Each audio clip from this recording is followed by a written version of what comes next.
kecemasan yang bertumpuk-tumpuk itu membuat kita gangguan cemas, dan gangguan cemas itu menimbulkan ketidakbahagiaan. Ya.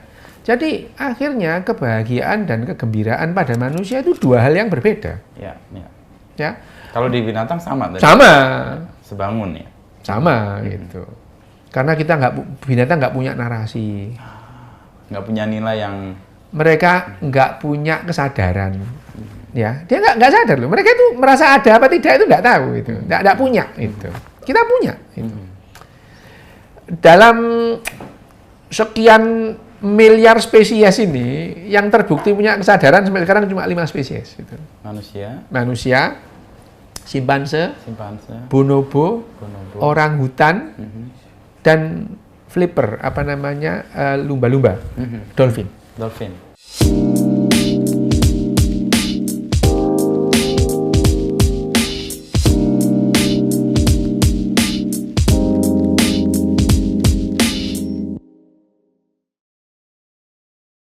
Kecemasan itu adalah senjata utama bagi binatang untuk mempertahankan kehidupannya. Betul. Senjata utama. Harimau yang melihat kijang itu sama cemasnya pada saat kijang menatap harimau. Duanya cemas. Otaknya cemas itu. Timbul kecemasan di otaknya, timbul kegelisahan di otaknya.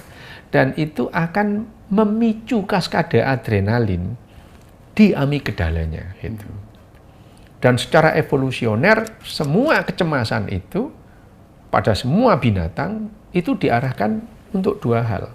Fight or fly gitu. Ya. Jadi misalkan kalau kijang nggak mungkin ngelawan ya.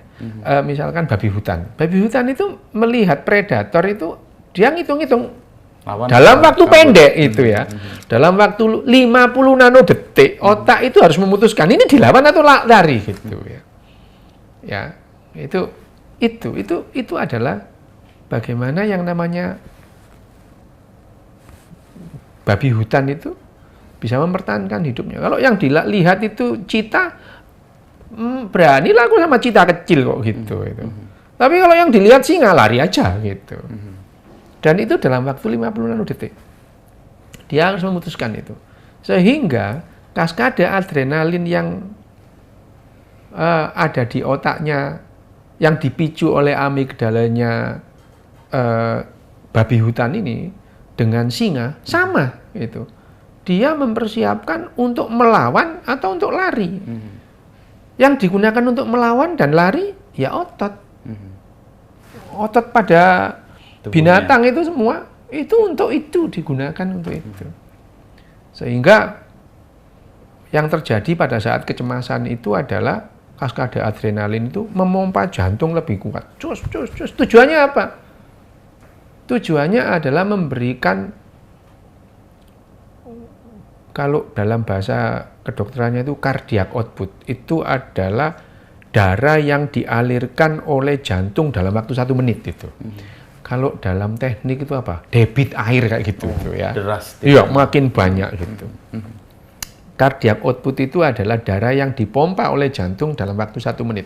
Kalau jantungnya cepat, ya berarti cardiac outputnya lebih banyak. Menyediakan oksigen lebih banyak di otot, menyediakan glukosa lebih banyak di otot. Untuk apa? Melawan atau lari sama itu. Ya, darah di mulut nanti dulu. Darah di pencernaan nanti aja gitu ya. Darah untuk organ-organ reproduksi nanti itu. Jadi pada saat kijang atau babi hutan itu dia lari itu untuk itu. Makan nggak mau, dia sudah hidup lebih penting, makan nanti bisa itu. Pada saat itu seandainya dia cowok sudah mendekati cewek itu, hilanglah horninya itu. Ya. Karena dia ada mekanisme untuk mempertahankan kehidupan. Kecemasan tadi itu mengarahkan ke itu. Mulut jadi kering. Pernah merasakan kalau cemas mulut jadi kering? Terus otot jadi kaku leher karena cemas itu. Perut jadi kebelet pup. Itu karena yang namanya aliran darah di organ-organ pencernaan minggat semua diarahkan ke otot gitu. Mata itu kalau adrenalin matanya jadi melebar gitu. Supaya dia lebih fokus melihatnya gitu. lebih melebar itu. Jantung berdetak lebih kencang, nafas itu kan kecemasan gitu. Dan itu adalah senjata utama binatang. Kecemasan itu senjata utama binatang. Pada manusia juga pada awalnya gitu. Tapi begitu kecemasan kita menumpuk, itu menjadi gangguan kecemasan. Ada anxiety disorder. Anxiety itu sehat, tapi disorder enggak sehat itu. Ya itu yang namanya kecemasan. Nah, pada saat kecemasan itu hilang sesaat, timbul kebahagiaan pada binatang. Semua binatang ya. Yang namanya happiness pada binatang itu sama dengan kegembiraan. Jadi pada saat harimau itu menerkam kijang, pada saat itu dia merasakan kebahagiaan. Tapi kebahagiaan itu hilang pada saat dia mulai makan. Hilang kebahagiaannya. Otaknya itu otak kegembiraan, otak kebahagiaan pada binatang pada umumnya kegembiraan dan kebahagiaan itu sama. Sama persis. Sama gitu. persis. Jadi pada saat dia makan itu hilang. Tapi yang namanya kebahagiaan itu candu. Otak kita akan mencari itu lagi. Jadi akhirnya setelah makan, harimau itu mencari sensasi kegembiraan itu mencari mangsa lagi gitu.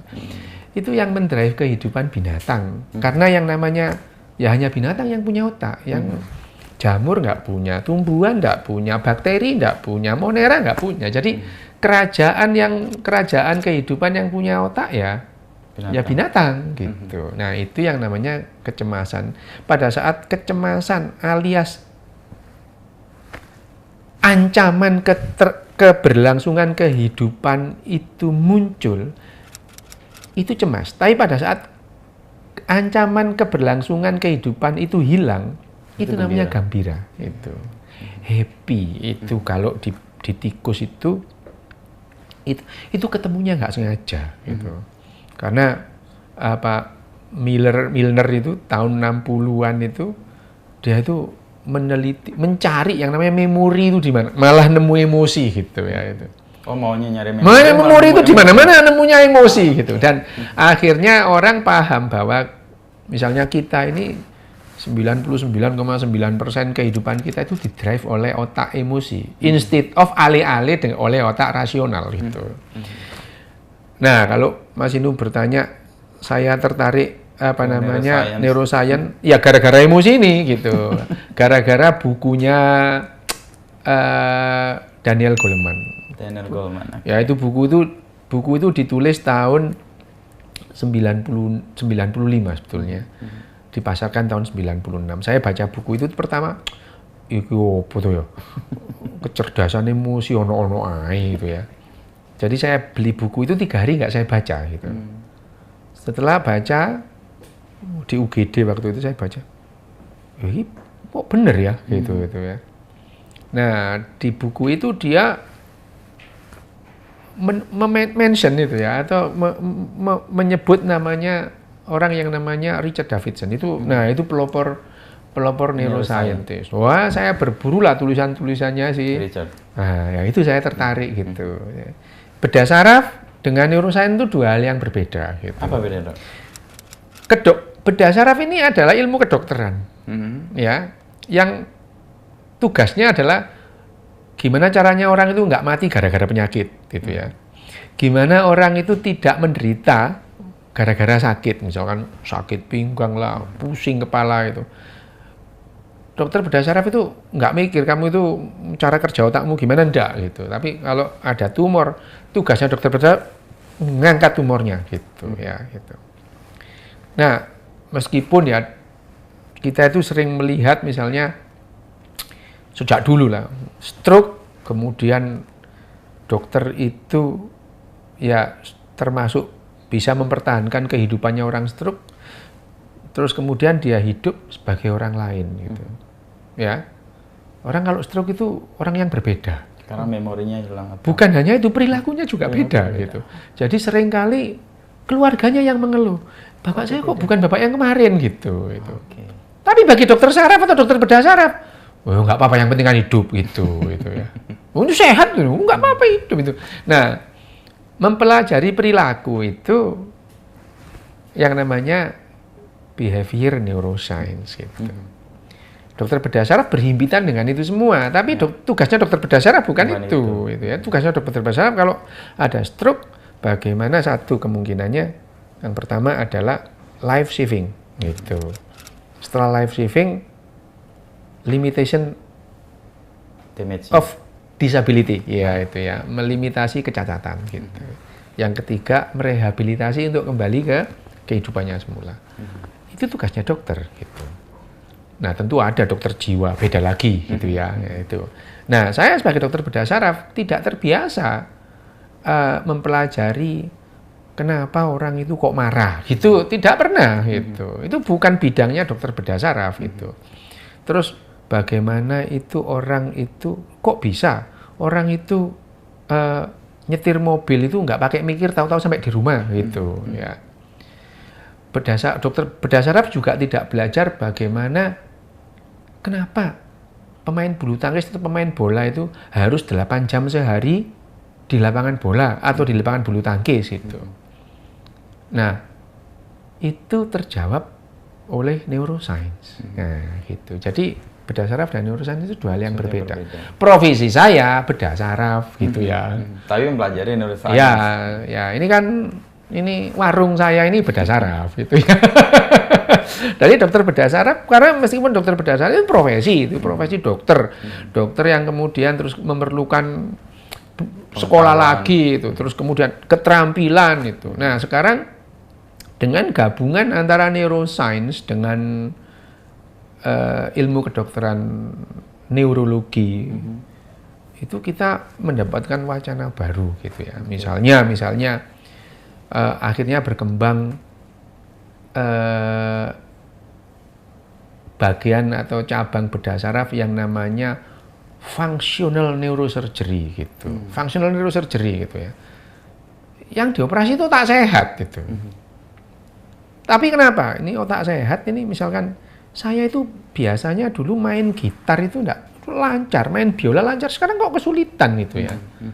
Jadi kalau Mas Inu itu melihat ada di YouTube itu orang sedang dioperasi main biola atau gitaran, itu bukan mereka itu dioperasi sambil main gitar, bukan, mereka itu dulu bisa main kok sekarang nggak lancar. Nah, sekarang dibuat lancar lagi. Di sarafnya. Iya, dioperasi. Jadi itu namanya pasiennya itu dibius dulu, terus dibuka sedikit. Terus kemudian pasiennya itu dibangunkan lagi. Untuk dia bermain. Main gitar sampai lancar lagi, itu diutek-utek kotaknya sampai yang namanya dia lancar lagi. Programming ya? Iya, gitu ya. Karena ya sekarang kita paham bahwa yang namanya otak kita itu adalah kumpulan data. Ya, data yang luar biasa besarnya. Dan di situ ada aplikasi, ribuan aplikasi yang saling tumpuk gitu. Terus di situ ada iOS-nya, ada operating system-nya. Yang setiap orang beda gitu. Tetapi kita sudah paham bahwa yang namanya cara kerja otak kita itu ya algoritma gitu ya. Jadi kedepannya ya mau tidak mau ini akan bertumpuk gitu ya, bahwa yang namanya dokter bedah saraf yang mengkhususkan dalam tadi yang namanya functional neurosurgery ini ya akan lebih bagus kalau dia memahami semuanya gitu. Misalnya tadi kenapa saya mengatakan bilang 199,9% kehidupan kita itu didrive oleh otak emosi itu. Otak emosi itu bukan ngamuk-ngamuk itu, bukan gembira, bukan. Otak emosi itu bagaimana kita memetakan lingkungan kita dan merespon gitu dalam waktu cepat, itu emosi gitu ya. Kalau kita timbang-timbang itu rasional, kita ambil enggak, iya nanti untungnya apa, itu rasional gitu ya. Sama misalnya Mas Inu di kantor jam 7 malam pulang enggak sih, nanti masih banyak kerjaan, itu adalah keputusan rasional. Tapi begitu memutuskan pulang, Yang bekerja adalah keputusan-keputusan emosi. Misalnya ngambil yang namanya kunci, masukkan saku, nggak pakai mikir, Mas. Jalan mencet lift turun nggak pakai mikir. Sampai di namanya atau di kereta gitu. Di garasi parkiran itu udah itu. Itu cuman itu nggak mikir. Nyetater juga nggak pakai mikir. Wah, belok kiri, belok kanan nggak pakai mikir. Tahu-tahu sampai rumah gitu. Itu kita didrive oleh otak emosi. Kenapa? Otak kita itu sudah memetakan jalan itu ribuan kali gitu. Sudah kayak apal ya. Apal. Sendirinya. Dan kita nggak mikir. Seperti orang bulu tangkis tadi itu. Itu bukan refleks. Itu adalah melatih otak emosi kita itu. Ya, bayangin aja ini kalau misalkan dulu ada Lim Swee King atau Rudy Hartono 8 jam di lapangan bola. Dia tuh melihat shuttlecock itu dia tahu ini keluar, udah dilepas gitu ya. Okay. Tanpa mikir gitu. Karena mikir memerlukan waktu lama. Kalau yang namanya emosi itu 50 nanodetik. Itu. Kayak tadi hewan tadi ya? Iya, itu. Nah, itu yang namanya dilatih untuk emosi. Nah, akhirnya saya paham, oh emosi itu penting gitu.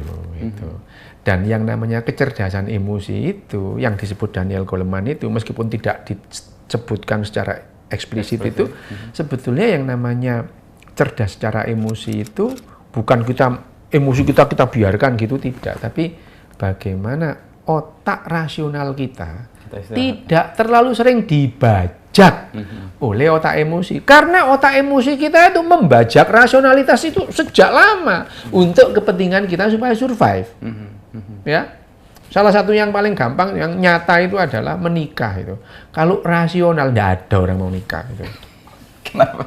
Loh, Mas, punya anak itu obligasinya besar. Oh, betul. Ya, ibu itu literally bayi itu parasit bagi ibu. Ya, loh, kalau orang itu dari dulu itu diajak berpikir rasional sejak dulu, nggak mau, kita sudah punah itu. Ya, jadi berpikir rasional pada suatu zaman itu kontraproduktif, itu ya. Sekarang beda lagi karena mekanisme kita paham itu ya. Jadi gimana memperkecil yang namanya penderitaan gitu. Ya, akhirnya kita juga bisa memahami bahwa yang namanya kebahagiaan manusia itu tidak sama dengan kebahagiaan binatang pada umumnya gitu. Kecemasan kita tidak sama dengan kecemasan binatang pada umumnya. Kalau tadi harimau itu cemas kalau melihat kijang yang mau lari atau kijang melihat cemas. Kalau manusia yang membuat cemas banyak itu. Berangkat kantor macet, cemas dia. Iki telat iki, itu ya. Cemas dia itu. Tanggal 25, besok tanggal 26 pasti ditelepon debt collector ini. Cemas lagi gitu ya. Banyak kecemasan yang membuat, dan kecemasan yang bertumpuk-tumpuk itu membuat kita gangguan cemas, dan gangguan cemas itu menimbulkan ketidakbahagiaan. Ya. Jadi akhirnya kebahagiaan dan kegembiraan pada manusia itu dua hal yang berbeda. Ya. Kalau di binatang sama tadi? Sama. Sebangun ya? Sama gitu. Karena binatang nggak punya narasi.